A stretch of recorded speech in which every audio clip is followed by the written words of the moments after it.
మాటలు గౌరవనీయులు మా హరీశ్వరరావు మాట్లాడవలసిందిగా కోరుతున్నాను. జై భారత్, జై భారత్, భారత్ మాతా की జై Hind. Good morning to everyone.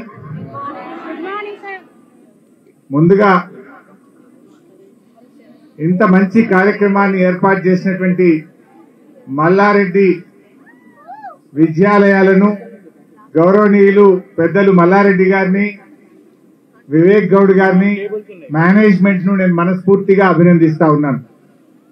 Operation Sindoor కు మద్దతుగా తమ ప్రాణాలు లెక్క చేయకుండా పోరాడుతున్నటువంటి భారతదేశ సైనికులకు సంఘీభావాన్ని తెలియజేస్తూ ఈ కార్యక్రమాన్ని చేపట్టడం నిజంగా అభినందనీయం.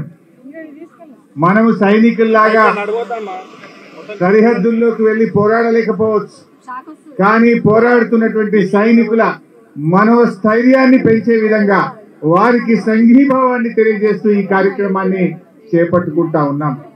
దేశం మొత్తం కూడా ఇలా 140 కోట్ల మంది ప్రజలు భారతదేశ సైనికుల్ని చూసి, మన మిలిటరీని చూసి గర్వపడతా ఉన్నారు.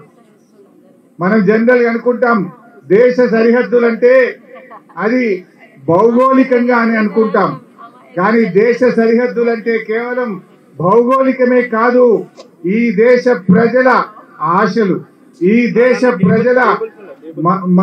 దేశ ప్రజలందరికీ కూడా భద్రత కల్పించడం.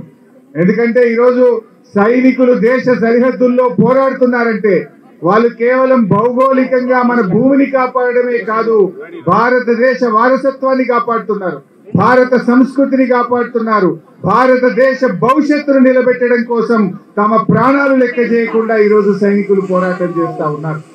ఇలా సైనికులకు మనందరం కూడా సంఘీభావం తెలియజేయాల్సిన బాధ్యత ఈ దేశ ప్రజలందరి మీద కూడా ఉంది.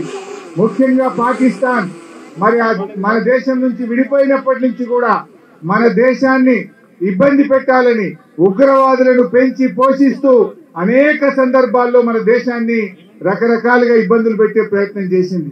మనం చూసాం 26/11 ముంబైలో తాజ్ హోటల్ మీద పాక్ ప్రేరేపిత ఉగ్రవాదులు వచ్చి దాడి చేశారు.